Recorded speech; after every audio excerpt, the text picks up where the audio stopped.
여러분 안녕하세요. 송영선입니다. 어제 윤석열 대통령 탄핵재판 5차 기일, 변론 기일이었습니다. 재판에서 가장 두드러지는 대칭 구도를 보인 것은 홍장원 국정원 1차장과 그리고 윤석열 대통령 대리인단이었습니다. 직접 정인을 맛보고 못하게 했기 때문에 끝에 가서 이제 윤 대통령은 이건 사실도 참 실체도 없는 호수에 비친 달 그림자를 쫓고 재판하고 있는 거다. 실체도 없는 재판을 하고 있다. 이렇게 말씀을 하셨는데 이 문제를 되게 막 복잡하게 뭐라고 할까 이 문제가 자꾸 이렇게 꼬이고 어쩌고 저쩌고 하는 거는 홍장원 1차장 말이 지금 입을 열 때마다 말이 바뀌는 것 때문인데 가장 중요한 것은 여기서부터 저는 시작해야 된다고 생각해요. 홍장원 국정원 1차장은 국정원 1차장의 임무가 뭡니까? 해외 정보, 대북관계 자료 정보 수집이에요.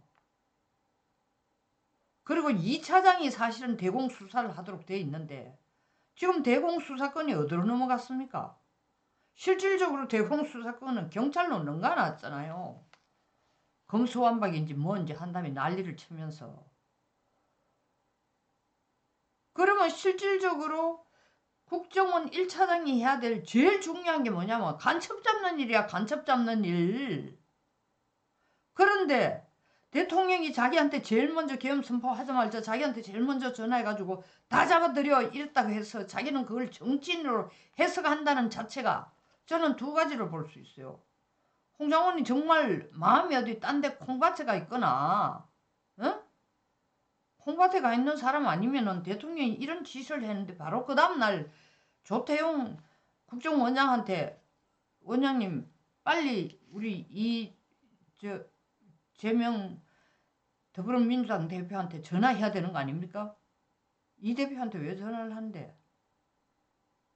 그럼 마음이 딴 데가 있거나 애초부터 두 번째 아니면은 저는 두 번째 이유가 훨씬 더 크다고 생각하는데 이분은 국정원 1차장 될 자격이 없는 사람이에요. 자기 직무가 뭔지를 몰라. 대통령이 그게 직무라기 때문에 당신 대공수사권까지 줄 테니까 방첩사령관하고 힘을 합쳐가지고 싹 다 잡아들여 이런 거는 지금 이재명 쪽에서 하고 있는 거 내가 정말 취임해가 2년 5개월 동안 2년 반 동안 일을 해보니까 간첩이 덕실덕실이야. 더더구나 우리가 지금 간첩법도 바꾸자 하니까 민주당에서 죽어도 안 된다 해서 북한을 제외하고는 뭐 중국이 간첩질을 하거나 무슨 우크라이나가 간첩질을 하거나 동남아가 하거나 잡아들일 수가 없어요. 사실은 선관위 문제도 그런 것도 다 연계되어 있습니다. 중국인에 대해서 지금 의심을 갖고 있고 우리 국가의 주요한 안보 사실을 빼내거나 안보 자료를 빼내거나 아니면 선관위 같은 그런 정말 핵심이 되는 진짜 국민 주권을 행사할 수 있는 핵심적인 기관에서 중국인을 채용한다는 것 그것부터가 참 정신이 해이된 건지 뭐 전부 자기 할 일을 뭐가 뭔지 모르는지 몰라도 홍 차장의 저는 가장 큰 문제는 자기가 자기 직무가 뭔지 모르는 사람이라는 거죠. 싹 다 잡아들이라 하면 대통령이 지시를 했으면 자기가 내가 국정원 1차장으로 해야 될 가장 중요한 거는 정말 대북 관련 정보, 대북 수사라는 걸 자기가 그걸 자기의 소명으로 생각하고 그리고 자기의 업에 대해서 확고한 신념이 있다면 대통령이 싹 다 잡아들여 했을 때 이거는 간첩 잡으라는 얘기구나. 더더구나 대공수사권까지 줄 테니까 말이야 그 국군 방첩사령관하고 힘을 합쳐가 좀 해봐. 이 기회에 정말 계엄 선포하는 데 있어서 여러 가지 이유도 있지만 나라가 너무 적화되는 방향으로 가고 있으니까 그걸 잡아야 되겠다. 이 생각을 그 생각이 추호도 없었는 것 같아. 왜냐하면 홍 차장이 자기를 디펜스 하는 거 보면은 당시 통화 내용을 보면 대상자 이 지금 국회 측에서 질문을 합니다. 국정원에 대공수사권을 줄 테니 국군 방첩사령부를 도우라 말했냐? 홍 장관 그렇게 기억한다. 당시 통화 내용 보면 대상자나 목표물 이런 걸 지정하지 않았기 때문에 대통령이 목표물도 얘기 안 하고 대상자도 조용하지 않았다는데 14명은 어디서 툭 튀나오냐고. 그 다음 또 보라고요. 때문에 뭔가를 잡아야 한다는 생각만 했다. 그러니까 국정원 1차장으로 잡아라 하면 바로 자기는 진짜 조건 없이 바로 반응이 탁 튀어나오는 게 아 이거 간첩 잡아라는 얘기구나. 에? 그 얘기로 바로 해석이 되고 그게 내 임무니까 이 지금 나한테 힘을 이게 팍 실어줄 테니까 어영부영 하지 말고 내가 국군 방첩사령관까지 니한테 붙여줄 테니까 니를 돕도록 할 테니까 간첩 잡으라고 당장에 알아들어야 되는데 이게 왜 정치인으로 와전을 하느냐고요. 정치인으로. 그 자체가 벌써 생각이 딴 데가 있다. 생각이 딴 데가 있다. 생각이 딴 데가 있으니까 얼마나 주제넘은 짓을 해요.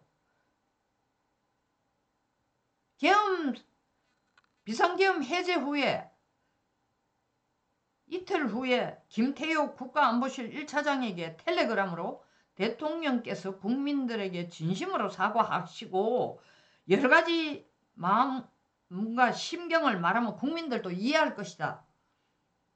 그 말을 하기 전에 뭐라고 얘기하냐면 계엄이 해제되고 하루가 지났는데 그러니까 12월 4일 날 보니 대통령은 아무런 일도 일어나지 않은 것처럼 행동하셨다. 이런 상황이 해결되지 않으면 안 되겠다 싶어 대통령을 도와드리고 싶었다. 그러면서 12월 5일 날 김태호 국가안보실 1차장에게 텔레그램으로 바로 대통령이 대국민 사과문을 내. 얼마나 시건방진지. 대통령이 계엄을 선포한 이유가 뭔데? 국민들한테 아차 내가 실수했습니다. 이 말 하려고 한 게 아니라고. 지금 왜 계엄을 선포했는지 이제 모든 국민들이 다 알아. 사실 민주당이 더 잘 알아. 그러니까 저렇게 발광을 하는 거야. 그게 국민들 전부 다가 나서서 이제 윤 대통령이 왜 계엄을 했는지를 이해하게 된다 싶은 게 자기들한테는 어마어마한 부담이 오는 거지. 왜냐하면 계엄 선포하자마자 내란죄로 대통령을 몰아놨는데 지금 보니까 내란도 아니고 내란 아니지. 아니니까 자기들은 헌법재판소에 가가지고 헌법재판관이 이거 내란 빼도 대통령 탄핵 인용할 수 있을 것 같으니 물론 그런 용어는 안 쓰지만 그런 식으로 권유를 한 거죠. 그 뉘앙스로. 재판의 80%가 내란에 관련된 건데 그거를 빼내버리면은 재판 날짜가 당겨지는 건 당연한 거 아닙니까? 그러니까 국민들은 그 얘기를 들으면은 아 이거는 이미 탄핵 인용해주겠다라는 말처럼 들린다라는 의혹을 가질 수밖에 없죠. 누구라도 다 그렇게 생각할 겁니다. 근데 이 대통령에게 국민 사과를 하라? 대통령이 계엄 선포한 이유도 모르는 거야. 나는 이 양반이 지 혼자 똑똑한 거야. 지 혼자. 헛똑똑이지. 그러니까 정형식 재판관도 나서가지고 하는 얘기가 정형식 재판관 얘기는 딱 하나입니다. 주제는 게 무슨 씨잘데기 없는 네가 오지랖 짓을 하느냐. 왜 그때 이 국정원장 관저에 가 있는데 대통령이 전화를 해가지고 체포조 누구를 체포해야 된다는 거 14명 내지 16명 정도 불러주는데 정신없이 막 듣고 이렇게 쓰다가 보니까 한참 쓰다가 보니 이게 뭐지 싶어서 끝까지 쓰지 않았다 얘기를 하니까 정영식 판사가 뭐라고 하는가 정확하게 메모를 받아놔야지. 더더구나 당신이 대통령이 처음으로 전화한 사람이라가 엄청 중요한 걸 시킨다고 그렇게 업돼가지고 자기 자랑하다시피 봤지? 내가 처음으로 대통령 전화 받은 사람이야 라고 쇼까지 하면서 왜 그걸 제대로 정리를 안 해놔? 어? 위치 추적만 하면 되지. 마치 근거를 요청받은 것처럼 거기에 더 주안점을 두고 써놨는데 검거해달라고 여사령관이 굳이 얘기할 필요가 없잖아. 여사령관이 왜 니한테 검거해달라고 얘기하냐. 검거 지원도 아니고.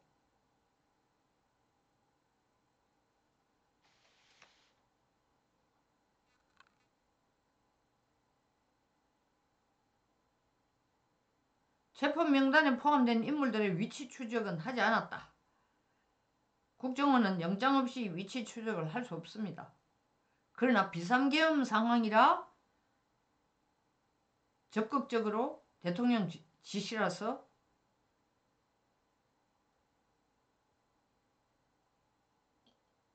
해야 되겠다고 생각하고 뭔가라도 잡아야 되겠다고 생각하고 뭔가를 왜 이것을 정치인으로 둔갑을 시켜가 대통령이 정확하게 말씀하셨어요.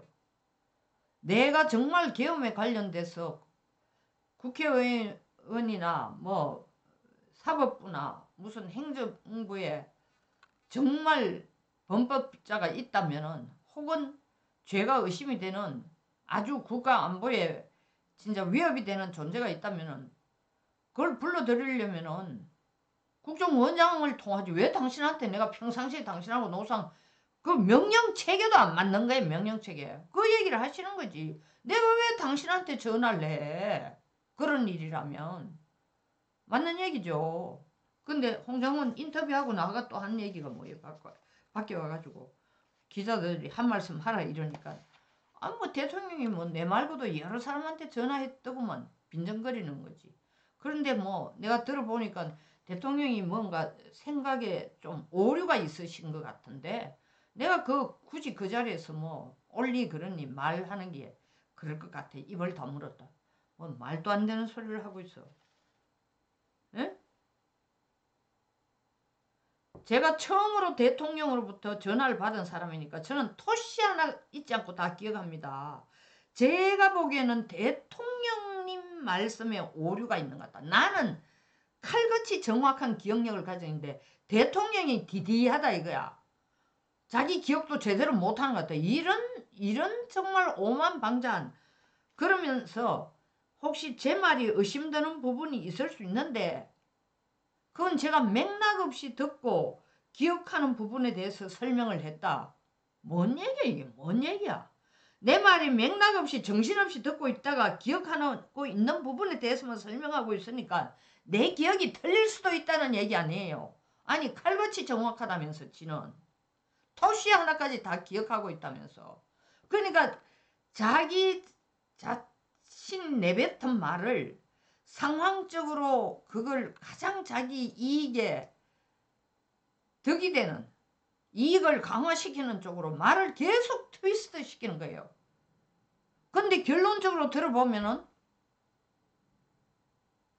뭔가 허지부지하고 확실하지 않고 앞뒤가 안 맞고 상충되는 얘기를 계속하고 있는 겁니다. 그러니까 대통령이 호수 위에 비치는 달을 보고 쫓아가는 실체 없는 지금 재판을 하고 있는 건데 얼마나 속상했으면 재판 시작하기 전에 홍장원이 서서 대통령에게 인사를 하는데 눈길도 안 줬다는 거 아닙니까? 바로 옆에 있었으면 싸다기를 날렸겠죠. 정말 어떻게 그 진짜 경망스런 입을 새치 혓바닥을 지 생각나는 대로 지 이익대로 돌림으로써 이 나라의 운명을 바꾸려고 작정을 하고 있어. 정말 요새 사법부가 돌아가는 걸 보면서 저는 시진핑의 한 유명한 말이 있습니다. 돈이 권력이다. 진짜 그런 의혹이 들어요. 왜냐하면 오늘 또 황우나 송철호 이게 뭐 위정교사 이재명의 위정교사 재판하고 거의 같은 냄새를 뿌려요. 위정교사 무죄된 거 이것도 무죄된 거 아니 1심에서 3년을 징역을 선언을 했는데 2심에서 완전 무죄로 100원까지 줘. 무죄로 내리는 거 보면 저 혼자 내피셜이지만 야, 돈의 힘이 막강하구나. 뭐 상식적인 사람이라면 그런 의혹을 한번 가져볼 수도 있죠. 가져볼 수도 있죠. 이재명 쪽에 변호인단 보세요. 얼마나 짱짱합니까? 윤 대통령 쪽에 변호인단 누가 있습니까? 숫자도 적지만 김홍일, 윤갑근, 석동현, 도태우 전부 의리 하나로 그냥 나라 사랑하는 그 마음 하나로 수임료 없이 거의 제로에 가까운 수임료를 받고 뛰는 거예요. 저쪽하고는 비교가 안 됩니다. 뭐 이재명 재판 그전에 또 관련된 게 또 있죠. 뭐 위정교사도 있고 뭐 체포하지 않는 것도 있고 뭐 또 지금 떠도는 소문들도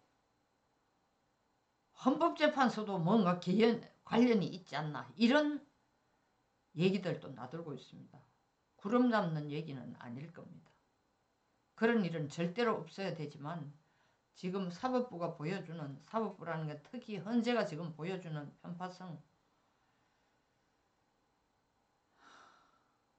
뭐 이 대통령 지지율은 오르고 국민들도 자각하는 이 진짜 속도도 빨라지고 현실을 직시하고 이건 굉장히 긍정적인 거지만 또 다른 한편은 너무 오랫동안 불과 2,000명 판사 중에 129명으로 시작해가 지금 대한민국 전체를 장악하고 있는 우리법연구회 국제임금법연구회 참 몸서리가 납니다. 어쨌든 홍 장모는 확실한 거는 눈이 한 곳을 보고 있지 않고 양쪽을 다 계속 돌리면서 보고 있는데 뭐 이제 거의 한쪽으로 몰아진다라는 느낌입니다.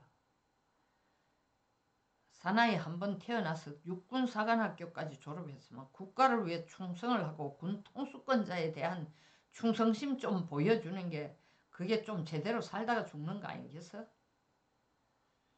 송영선 TV였습니다. 끝까지 시청해 주셔서 감사합니다.